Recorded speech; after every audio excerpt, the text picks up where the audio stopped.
What's up, everybody? Let's talk about this. How much practice is too much practice? Whoa, that's a good question. All right, when we're talking about how much practice is too much practice, there's two things really that you need to keep in mind. First is the physical aspect of trumpet playing or brass playing. We're working with an embouchure here. We got small muscles, and when those muscles become really tired, they can really mess up the results that we're getting, the way that we sound. So we all know Charlie Parker practiced 11 hours a day when he was a kid. Coltrane sat around playing all the time. Or if you go to a music college or conservatory or something, the classical piano players are in there all day and all night banging away at the thing, or maybe like a clarinet player or something. When those musicians are playing those instruments, they don't have to worry about the embouchure in the same way that brass players do. And when our embouchure becomes overly tired, like I said, it's gonna mess up your technique and it's gonna really mess up your sound. So, if you're noticing that your sound is really starting to suffer, it's best to take a break. In extreme cases, your embouchure can become so fatigued that you'll start double buzzing or you won't be able to control the pitch at all. And here is an example of that happened to me just recently. Now, this isn't just from only playing the trumpet. I was also doing an isometric routine, and I did it every day for like 5 days in a row, and it was just too much. It got to the point where I couldn't play like a low C in that register in tune. I was playing like nearly a half step sharp, over a quarter of a step sharp. It was insane. And also, I was getting some wicked double buzzing. Here is an example of that.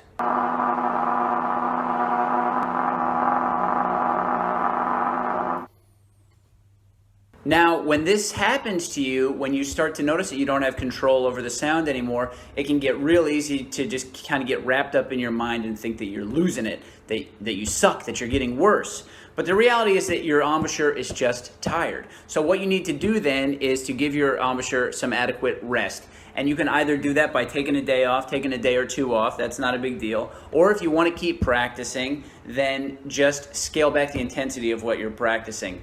Only practice at a comfortable dynamic. Don't push the extremities of your dynamic. Only practice in a comfortable range.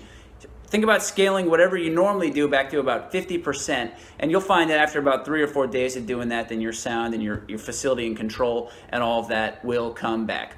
Now, another thing that you can do to prevent this altogether is to get in a couple of habits which will guarantee you're getting a little bit more rest. Something that I've talked about in a bunch of the videos before that is super helpful is to just set your horn down all the time, a lot. So if you play like a scale or something, you play the scale, you set your horn down.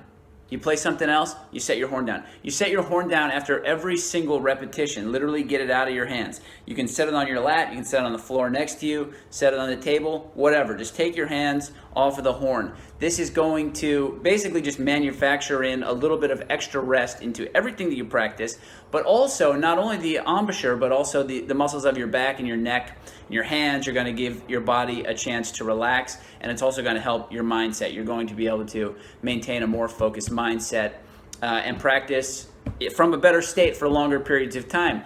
We've all had the experience, I'm sure, where you go to play something and you miss a note, and then you keep the horn right there, right on your face.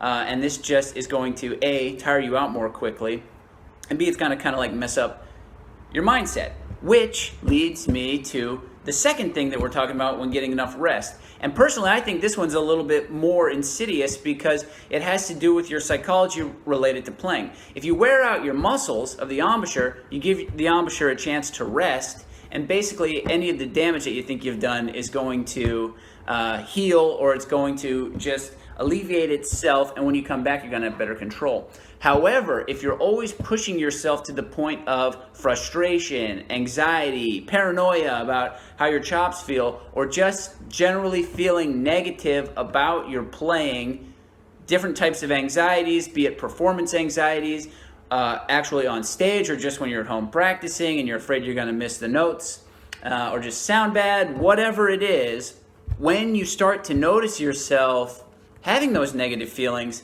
put the horn in the case, put it away, put it in the closet, don't even look at it, and only come back to it after you have a fresh mind. The reason for this is because you're actually training your psychology when you practice, as well as you're training the physical aspects of playing. So you're working on good breathing habits, you're working on good articulation, good habits of sound production, but also at the same time, the thing that many people don't acknowledge or don't realize is that you're also practicing thinking habits while you're doing this. So if playing always is kind of a drag for you, the more you practice from a negative mindset, the more negative your habitual experience with trumpet playing, with music, will become. And this has led people to quitting just because of an overwhelming performance anxiety, or they just think they're never going to get any better, or they just think they're not naturally talented.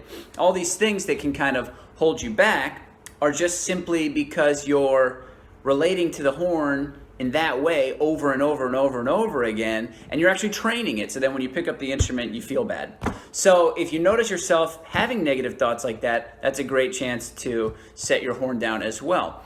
And what'll end up happening is that you'll get a little bit more of a space there, and you'll become more aware of your internal dialogue, and you'll be able to turn things around and train a habitual way of relating to the instrument that is more positive, or is at least more of a cool, kind of calm, collected focus that you can use to practice for longer periods of time, and actually just have more productive practice sessions with the time you're already spending with the horn. So those are the two things that you want to look out for: is embouchure fatigue and your mindset.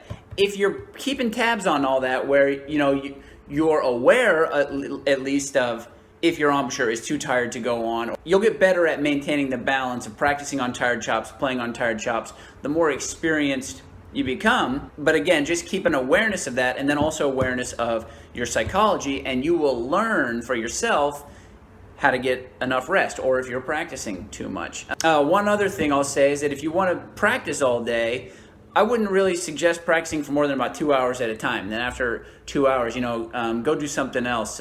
Take a couple hours off the horn before you come back. Because I found that after about 2 hours, even if you can continue to concentrate for that long, the embouchure, just give it a chance. Just give it a chance to rest. You know what I'm saying? One more thing I forgot to mention. Swing by blackwellstrumpetbasics.com. Get on the mailing list. Still working on that course. I know. Still working on it. Also, if you like this video, please give it a thumbs up. Subscribe to the YouTube channel here, and you will be able to get updates on all the new super cool content. But check this out. I'll show you kind of what I'm working on here. All right, the comeback kit. Let's see, what do we got here? We got text. We got quotes. Oh man, we got pictures. Oh, look at all these pictures. Oh wow, this is great. More words mixed in with videos. Oh, videos? Oh my gosh, this is the coolest thing I've ever seen.